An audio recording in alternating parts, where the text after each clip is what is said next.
오늘부터 이제 우리가 사도행전을 보게 됩니다. 지금까지 복음서를 보았습니다. 마태, 마가복음은 보지 않았습니다. 왜냐하면 마태, 누가, 요한복음은 거의 대부분이 다 마가복음에 나오는 내용이기 때문에 마가복음은 건너뛰었고 마태복음, 누가복음 그리고 요한복음을 보면서 이제 복음서를 보았고 이제는 오늘부터는 사도행전을 봅니다.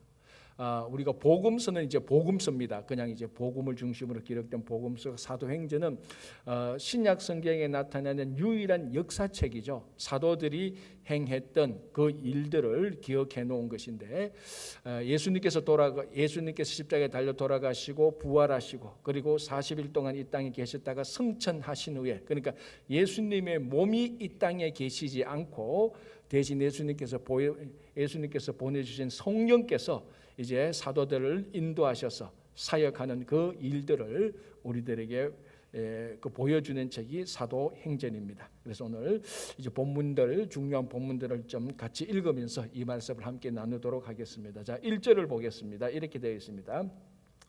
데오빌로여, 내가 먼저 쓴 글에는 무릇 예수께서 행하시며 가르치시기를 시작하심부터. 자, 데오빌로여. 근데 데오빌로가 누굽니까? 처음 듣습니까? 데오빌로? 이 사람 이름이 어디 한 군데 나오지. 어디 나옵니까? 누가복음에 나오죠. 누가복음은 누가라는 사람이 데오빌로에게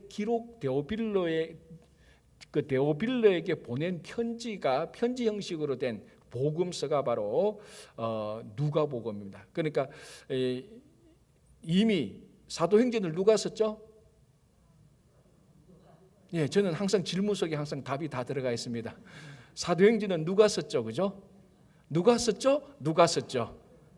예, 알아들었으면 됐습니다. 사도행전은 누가라는 사람이 썼습니다. 누가라는 사람이 누가복음도 썼죠. 그래서 제가 전번에 누가복음 할 때 이런 얘기를 했던 기억이 납니다. 여러분들이 혹시 우리가 성경을 읽으면은 마태복음, 마가복음, 누가복음, 요한복음, 사도행전 이런 식으로 쭉 읽습니다. 왜냐하면 성경이 신약 성경이 그렇게 기록되어 있기 때문에. 그러나 또 독특하게 다르게 읽는 방법이 있다 그랬습니다. 그게 뭔가 하면은 누가복음을 읽고 요한복음을 읽지 않고 바로 사도행전을 읽는 겁니다. 왜? 똑같은 누가가 그 전편을 썼는 것이 누가복음이고 후편을 썼는 것이 사도행전입니다.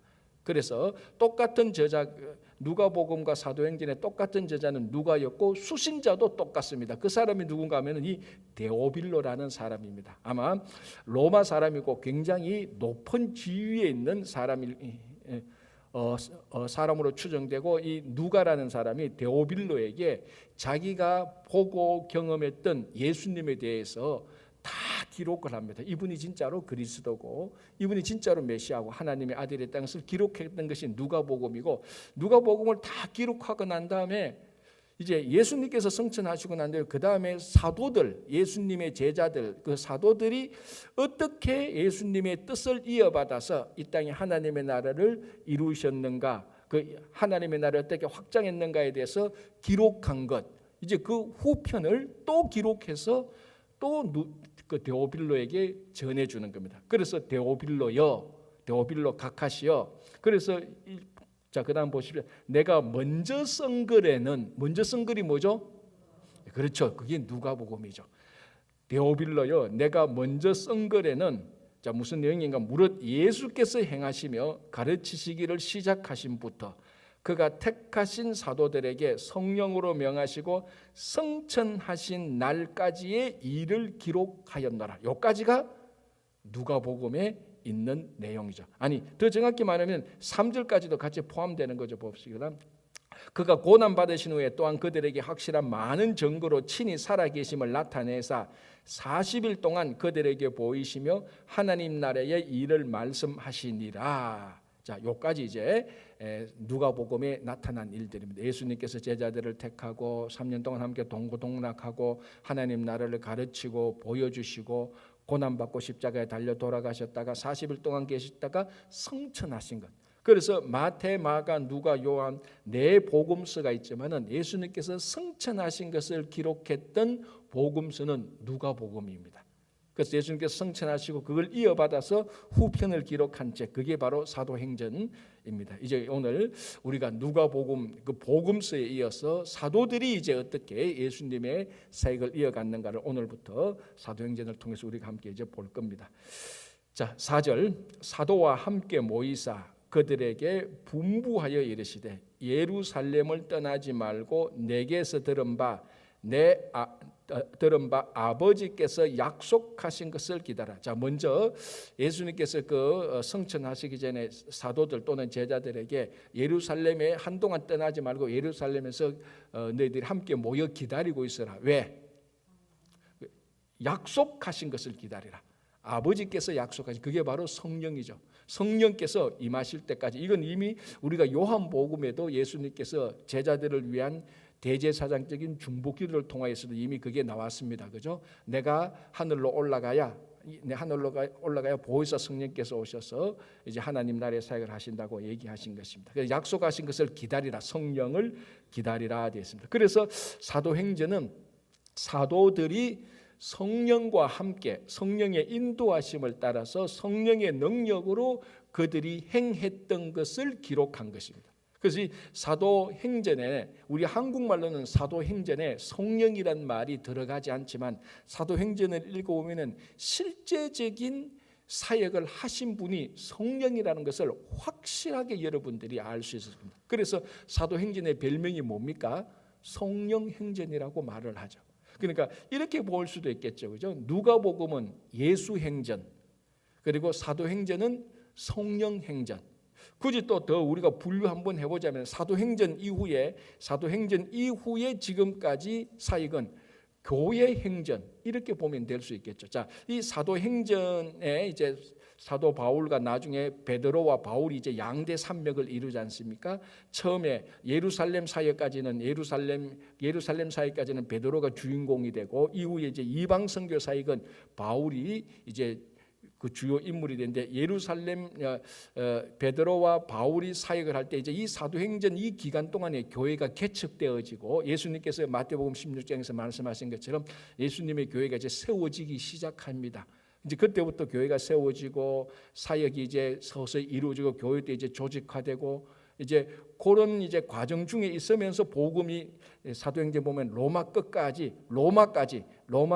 복음이 전파되는 것으로 사도행전은 끝이 나죠. 이제 그 다음에 내용들은 어디에서 우리가 그러면 사도행전 이후의 사역들은 어디서 볼 수 있는가 하면 주로 바울이 썼던 편지들, 그리고 일반 서신들, 이제 로마서부터 고린도 전후서, 베드로 전후서, 히브리서, 야고보서, 이런 편지들을 통하여서 이 사도행전 이후에 교회가 세워지면서 교회가 부흥하면서 무슨 일이 일어났는가를 우리가 알 수 있는 것입니다. 물론 이런 편지들은 역사서는 아니지만 그 안의 내용들은 역사적인 일들이 많이 기록되어 있죠. 그래서 누가복음은 예수님께서 사역하신 것이고, 사도행전은 이제 성령께서 사역하신 거, 그 다음에 이어서 교회가 지금까지 오늘날까지 교회가 계속해서 하나님 나라의 사역을 이어가고 있는 그 연속성을 우리가 보게 되는 것입니다. 그래서 예수님께서 사도들에게 아직까지는 사역하지 말고 기다리라, 예루살렘에서 기다리라, 성령께서 너희들이 함께할 때 그 성령으로 사역을 하라는 것입니다. 그래서 우리가 이제 교회의 사역은 누가 무슨 일을 하든지 성령께서 하시는 사역이 되어야 된다는 것입니다. 자기가 똑똑하고 자기 경험 많다고 해서, 자기가 예수 믿은 지 오래된다고 해서 자기 힘과 자기 경험에 의지했다 그러면 판판이 실패하고, 판판이 사람들하고 관계 깨지고, 판판이 그 일로 인하여서 하나님 나라와 교회에 덕이 되지 않고 오히려 일이 더 깨어지는 그런 일들을 숱하게 봐왔습니다. 너무너무 이제 진절머리 날 정도로 그런 일을 많이 봤습니다.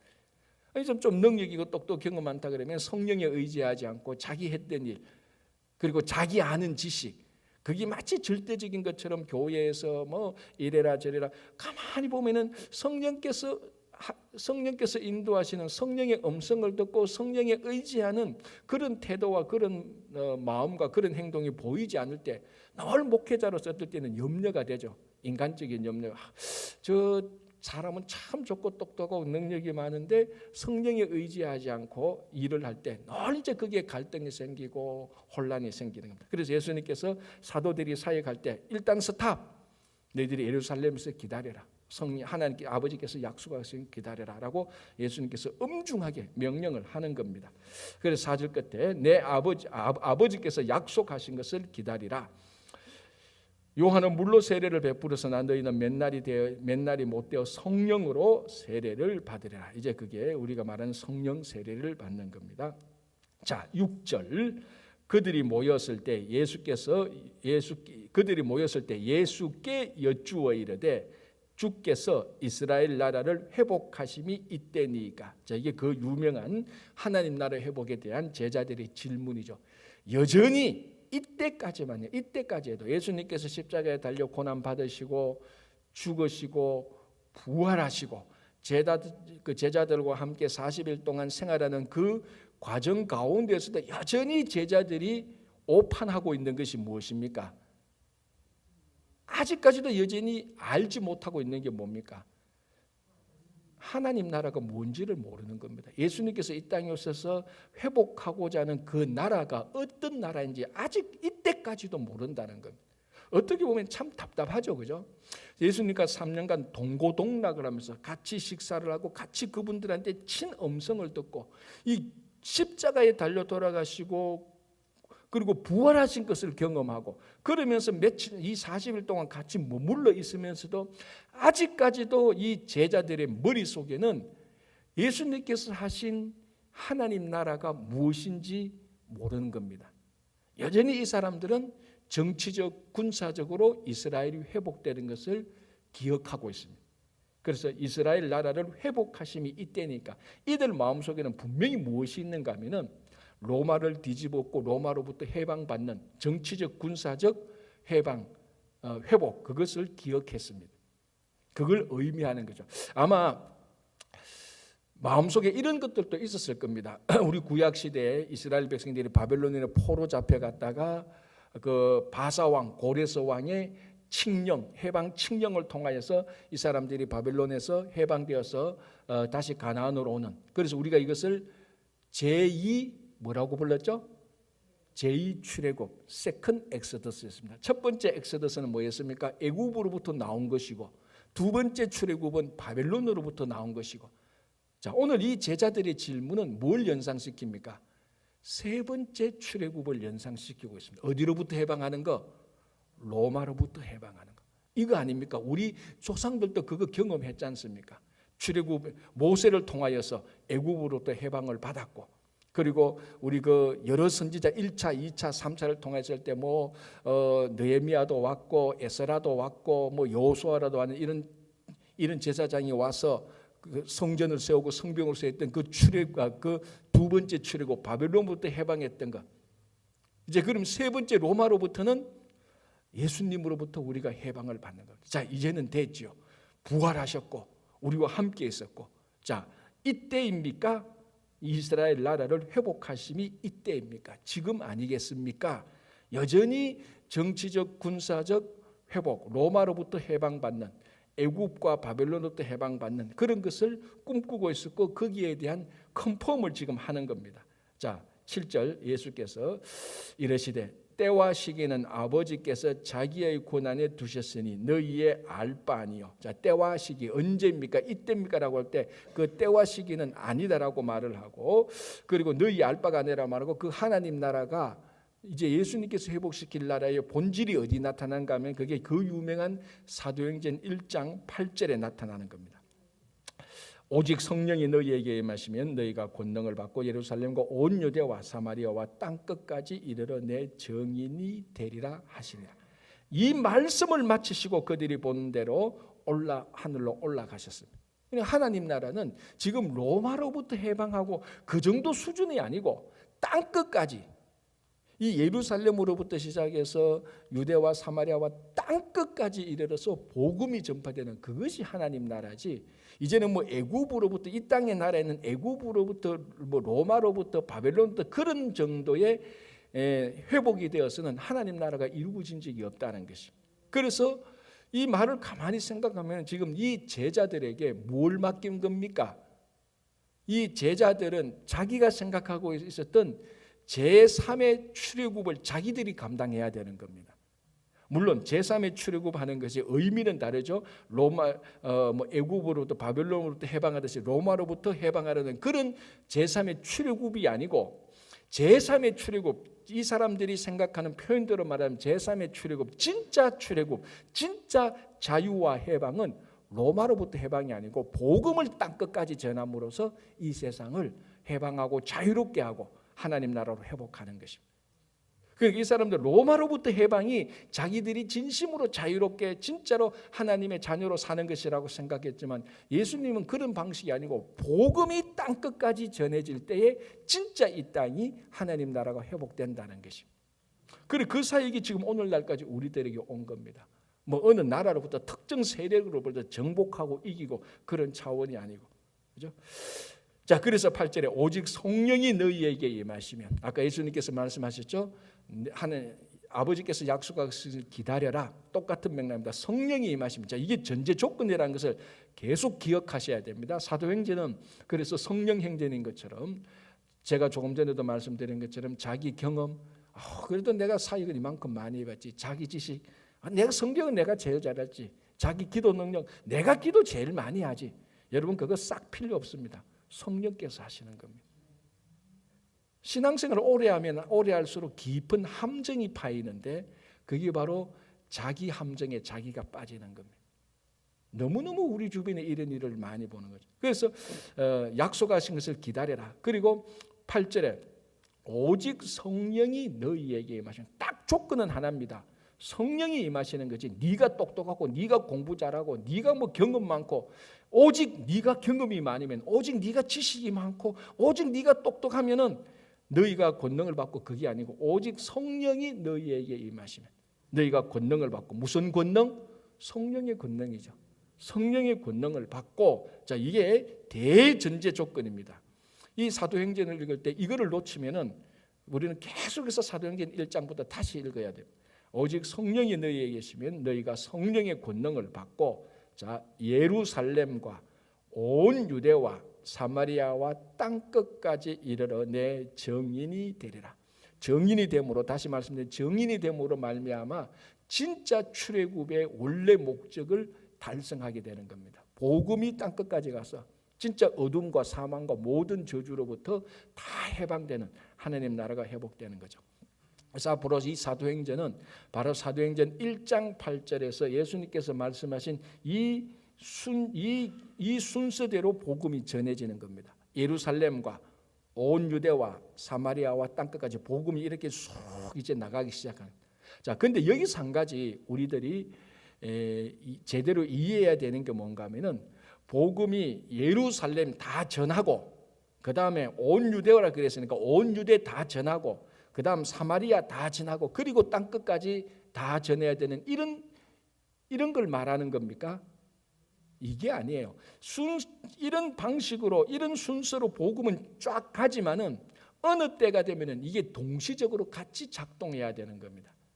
동시적으로 어떤 사람은 로마에 가서 복음을 전하고, 어떤 사람은 여전히 사마리아에 복음 덜 전해진 사람에게 복음을 전해야 되고, 이 순차적인 이 방향은 맞지만은 A가 다 끝나고 그 다음에 B를 해야 되고, B가 다 끝나고 C를 해야 되고, A가 끝나지 않으면 B로 못 넘어가는 그런 게 아니라는 겁니다. 예루살렘에 있는 사람에게 복음 다 전하고, 요 다 전해야, 여기 보세요. 자, 그 다음에 예루살렘과 그 다음에 예루살렘 다 끝났잖아요. 그 다음에 더 넓은 유대 지역으로 가야죠. 그래, 누가 유대 지역으로 복음 전하러 가면 스탑, 아직 예루살렘에 사람 남았어. 이 사람들 다 전해야 돼. 이런 방식을 말하는 것이 아니라는 겁니다. 제가 진짜 이런 방식으로 말하는 사람 얘기를 한번 들었어요, 전번에. 진짜 기가 차더라고요. 이제 우리 뭐 사역을 하면서 이제 저기 저 아시아도 우리가 뭐 단기 선교도 가고 저 뭐 남미도 가고 이렇게 하니까 한 분이 와서, 아니 우리 교회에 어떤 분들 맞아요. 어떤 분 그 가족도 예수 안 믿는데, 이 뉴욕에 예수도 안 믿는 사람들 너무나 많은데, 아니 지금 우리가 어느 때라고? 지금 저기 남미 쪽으로 중남미 쪽으로 복음 전하러 단기 선교하러 가야 되느냐고. 아이 저한테 약간 역정 비슷하게 내시더라고. 제 기가 차더라고. 그러면서 하시는 말씀이 이 말씀이었어요. 이 뉴욕에도 아직 영혼이 많은데 당연하죠. 뉴욕에 우리가 복음 전해야 되죠. 당연히 복음 전해야 되지 않습니까? 얼마나 많은 우리가 복음 전해야 되면 교회 문만 열고 나가면 다 복음 전해야 될 사람 아닙니까? 그거 당연히 해야 되죠. 그걸 무시하고 그걸 인정 안 한다는 말이 아니잖아요. 당연히 여기도 복음을 전해야 되고, 그리고 온 유대와에 해당되는 데도 전해야 되고 사마리아를 전해야 되고, 지금 우리 시대는 이것을 동시에 다 복음을 전해야 되는 거죠. 우리는 예루살렘의 복음이 끝날 때까지는 유대로 나가지 않는다. 우리는 뉴욕이 끝날 때까지 다른 것을 복음이 나가지 않는다. 그런 식으로 생각하는 예수님의 복음 전도 명령이 아니라는 것입니다. 그래서 혹시나 여러분들 가운데 이 순서에 너무 집착해가지고 예루살렘 끝나고 유대로 가야지 이러면요, 아직까지 복음 예루살렘에서 한 번도 나오지도 못해. 예루살렘에 있는 사람이 어디 뭐 예수 다 믿습니까? 안 믿죠. 그 사람들이 제일 많이 예수 믿는 사람 핍박했던 사람들인데, 그죠? 그래서 이것이 오늘날에는 이게 동시에 같이 작동해야 같이 복음을 전해야 돼요. 예루살렘에도 전하고 유대도 전하고 사마리아도 전하고 땅끝에도 전하고 우리 뉴욕에도 전하고 우리 친구에게도 전하고 때를 얻든지 못 얻든지 계속 전해야지. 이 순서에 집착하면은 정말 큰 패착에 빠지게 되는 것입니다. 자, 그래서 이런 패착에 빠진 사람들이 누군가 하면은 바로 이 명령을 들었던 사람들이. 웃기죠? 자, 이제 성령이 역사하셔서 이제 하니까 이 사람들이 계속해서 예루살렘의 복음을 전합니다. 예루살렘의 유대인들 중심으로 복음을 전하죠. 복음을 전하니까 한 발자국도 유대와 사마리아까지 안 나가는 거예요. 그래서 무슨 일이 생깁니까? 그래서 스데반 순교 사건이 생깁니다. 그 스데반 순교 사건을 이게 계기가 되어서 예루살렘에 본격적으로 예수 믿는 사람들에게 핍박을 주었습니다. 그러니까 이 사람들이 핍박을 견디다 못해서 예루살렘에 있지 못하니까 유대로 가고 사마리아로 가게 되는 겁니다. 억지로 가게 되는 거죠. 자, 사도행전 8장 한번 볼게요. 나중에 볼 때도 보기는 사도행전 8장 한번 보시면 8장 1절 볼게요.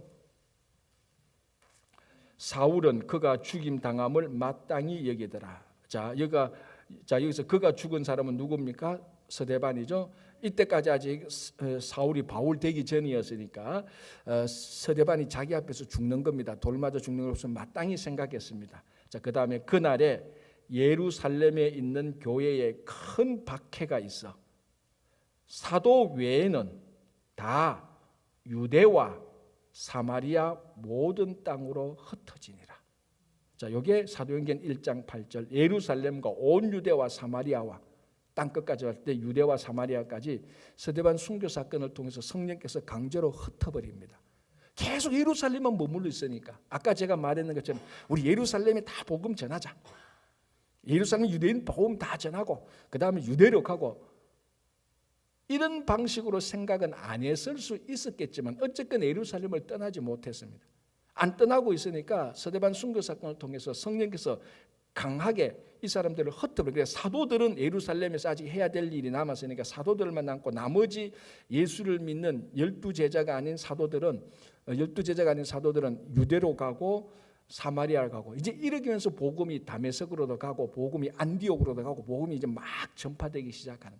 그래서 사도행전 1장 8절에 성령께서 역사하셔서 예루살렘과 온 유대와 사마리아와 땅끝까지 복음이 전파되는 그 과정을 보여준 것이 사도행전입니다. 자, 9절.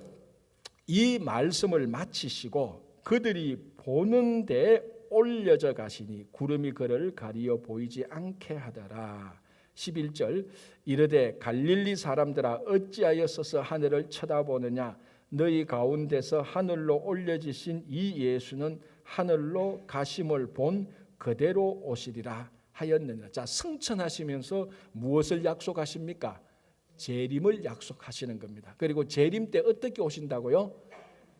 너희들이 지금 본 것처럼 요거 그대로 온다.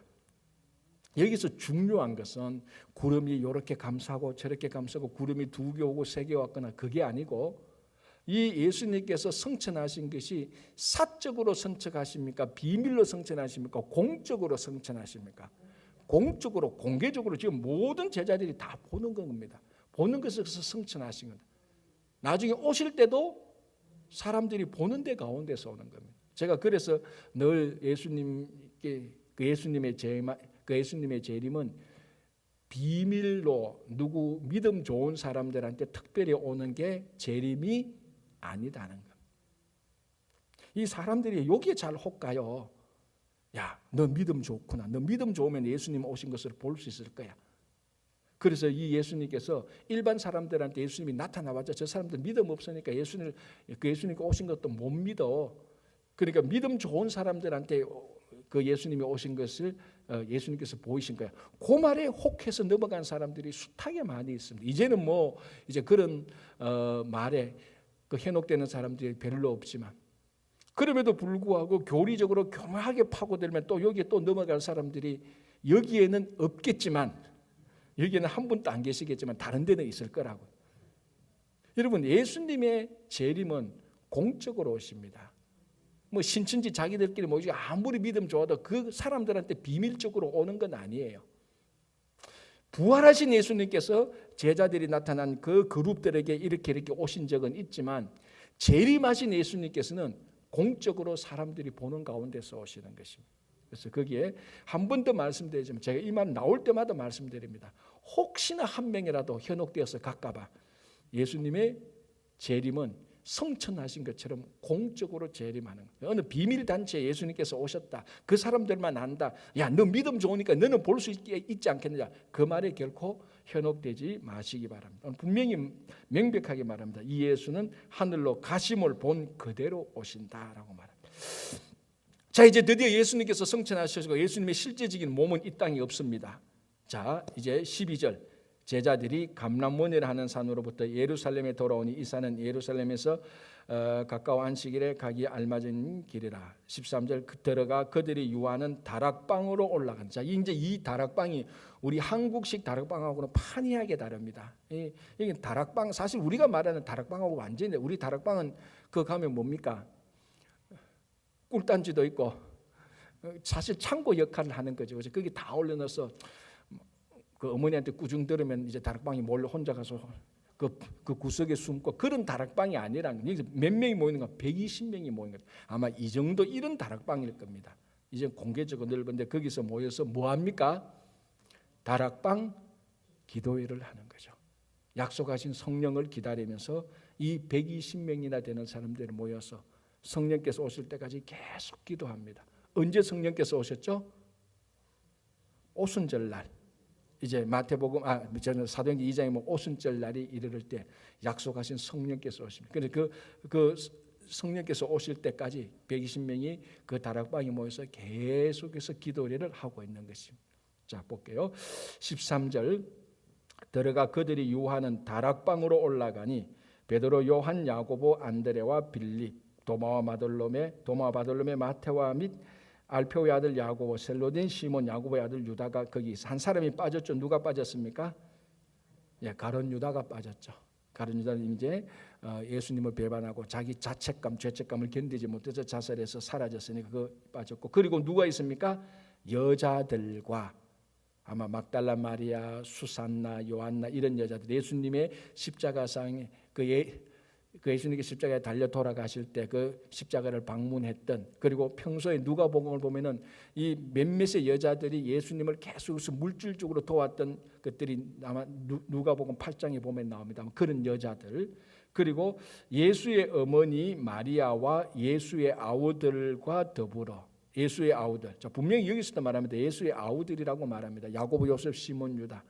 이 예수님, 그러니까 마리아의 아들들이죠. 그래서 가톨릭에서 말하는 평생 동정녀라는 것은 성경적으로 볼 때 그건 잘못된 해석이라고 볼 수밖에 없습니다. 자, 그러니까 예수님의 제자들, 여자들, 그리고 이 여자들 평소에 예수님께서 늘 도와주신 예수님 물질적으로 물심양면으로 도와줬던 여자들, 막달라 마리아를 중심하는 여자들 그룹, 그리고 예수님의 가족 그룹. 아마 이제 이때 이제 예수님의 그 자녀들, 예수님의 동생들이 예수님에 대해서 생각이 이제 많이 바뀐 겁니다.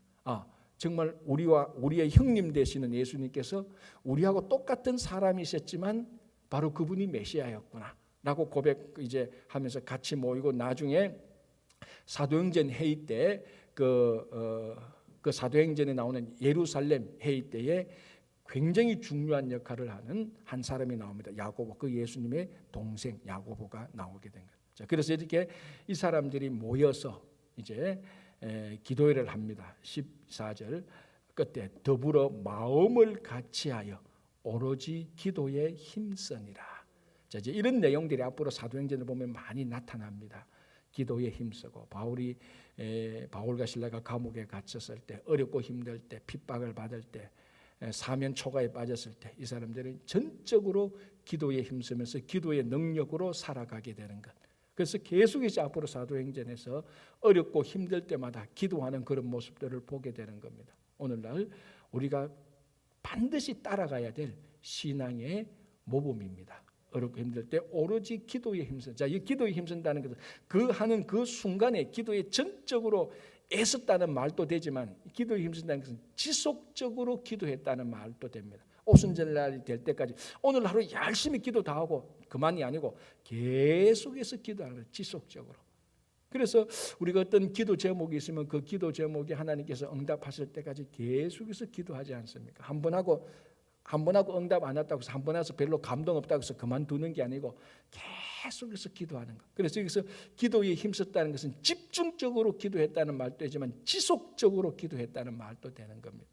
그리고 마음을 같이하여, 이게 중요한 거지 않습니까? 120명이 마음을 같이하여 기도를 했습니다. 이게 어떤 교회는 보면 기도회 하면서 또 싸워요. 아니, 웃기는 일도 다 해서 하여튼 목회를 하고 다른 교회 얘기도 경험해보면요, 참 재밌어요. 아니, 싸우는 사람들이 모여서 기도할 때 마음이 같이 되는 건데, 마음이 같이 비슷한 사람끼리 모여 기도할 때 싸워요. 이게 그런 잘못된 기도는 하면 안 됩니다. 내 가치와 다르고 내 생각이 다르고 내 배경이 다르고 경험이 달라도 기도함으로 말미암아 이게 하나가 되어가는, 서로 가치가 다르고 방법이 다르지만 서로 조정하고 양보하고 희생하고 헌신하고 세워줌으로 말미암아 서로 하나가 되어가는. 여러분, 기도하는 데 있어서 이 기도가 절대적인 기도라는 방식은 하나도 없습니다. 기도는 꼭 이렇게 해야 돼, 그런 방식은 하나도 없습니다. 딱 기도를 이렇게 하라고 가르친 것은 딱 하나밖에 없습니다. 뭡니까? 주기도문 외에는 없습니다. 주기도문 예수님께서 친히 가르치신 기도지, 그거 외에는 나는 기도를 이렇게 해도 괜찮고 저렇게 해도, 방언을 해도 괜찮고 방언을 못해도 괜찮고, 고함을 질러도 괜찮고 고함을 안 질러도 괜찮고. 그러나 이제 공개적인 장소에서 기도를 할 때는 내가 이렇게 기도를 하면 다른 사람들이 기도하는데 방해되겠다, 다른 사람을 배려하는 마음은 기도하는 마음만큼이나 중요하죠. 다른 사람이 있든지 말든지 나는 내 방식으로 기도하되 이 기도 맞다, 틀린 말은 아니지만은 공동체적인 입장에서 다른 사람을 생각할 때 내가 이렇게 기도하면 저런 사람들은 내 기도 때문에 방해가 될 거야. 그러면은 자기 자신의 기도 방식을 바꿀 줄 아는, 내 기도 방식이 절대적으로 맞아, 네 기도 방식도 맞는데 너는 그대로 해, 나는 내대로 해, 이러면 이제 하나 되는 기도회가 아니고 두 개 되는 기도회입니다. 그래서 내가 그러면은 당신 기도의 방식도 맞고 내 기도의 방식도 맞으니까 이렇게 기도하면 당신이 방해받을 수 있으니까 내가 양보하지. 그게 마음을 같이 하는 겁니다. 그죠? 내가 기도를 몇 년 했는데 이게 맞아, 이게 최고야, 나는 이렇게 속이 시원해. 맞습니다. 다 그 말 맞아요. 틀린 말이에요. 그러나 그것이 다른 사람과 공동체에서 기도할 때는 그렇게 하면 안 되는 거죠. 그래서 이 사람들 보십시오. 120명이 모였는데 마음을 같이 해서 오로지 기도에 힘씁니다. 120명이 계속해서 기도해 나가는데 하나의 갈등이나 마찰이나 혼란이 없습니다. 하나가 되어서 마음을 같이 하게 돼 기도하는, 이런 기도회가 계속해서 많이 생기기를 바랍니다. 자, 15절 모인 무리의 수가 약 120명이니. 그래서 우리가 이게 120문도, 우리 옛날에 한자 쓰면서 120문도가 마가다락에서 기도할 때 성령께서 받으셨습니다, 이런 이제 우리가 설교를 많이 들었던 것처럼 120명 이제 기도해야 합니다. 자, 이때에 베드로가 일어서서 말을 합니다. 우리 가운데 원래 가룟유다라는 사람이 있었는데 그 사람이 배반해서 우리 제자들 가운데 한 사람이 빠졌다. 우리가 한 사람을 보충하자. 그래서 이제 한 사람 더 선택하는데 그 사람이 바로 마띠아입니다. 자, 여기서 한번 보시죠. 22절. 항상 우리와 함께 다니던 사람 중에 하나를 세워 우리와 더불어 예수께서 부활하심을 정언할 사람이 되게 하여야 하리라 하거늘. 그래서 한 사람 더 사도를 선택하는데 그 사도의 해야 될 일은 부활하심을 정언해야 되는 겁니다. 그래서 기도하면서 제비를 뽑습니다. 그러니까 기도하면서 제비를 뽑고 우리 가운데 같이 있던 사람 가운데 한 사람 뽑는데 그 사람이 바로 마띠아가 되는 것입니다. 자, 여기서 기도하면서 제비를 뽑는 것, 전적으로 하나님의 뜻을 구하고 하나님의 뜻에 순복하는 의미에서 기도하고 제비를 뽑아서 나는 이 사람이 좋은데 나 이 사람하고 좋은데 그런 게 아니고 기도하면서 하나님의 뜻을 구하는 겁니다. 그리고 하나님의 뜻을 구한 하나님의 뜻에 결정 순복하기 위해서 제비를 뽑아서 마띠아를 얻게 돼서 다시 11 제자에 데려가는 일들이 사도행전 1장 끝까지 나옵니다. 이제 다음부터는 이제 오순절 날 성령이 일어나서 우리가 같이 볼 건데, 여러분 주님의 일을 할 때 성령으로 하시기 바랍니다. 아무리 똑똑하고 아무리 능력있고 경험 있어도 그거 내렸고 성령으로 하시기를 바랍니다. 기도하겠습니다. 하나님 감사합니다. 오늘부터 사도행전을 보면서 성령께서 역사하신 그 일을 저희들이 함께 앞으로 읽으면서 경험하고 고백할 때인데, 이 사도행전에 나타났던 모든 역사가 오늘날 다시 일어날 수 있도록 도와주시고 다시 우리 친구 교회와 성도들 한 사람 한 사람 속에 일어나게 하시고 수고하신 오여성교회도 동일하게 일어나게 하여 주시옵소서. 예수님 이름으로 기도합니다. 아멘.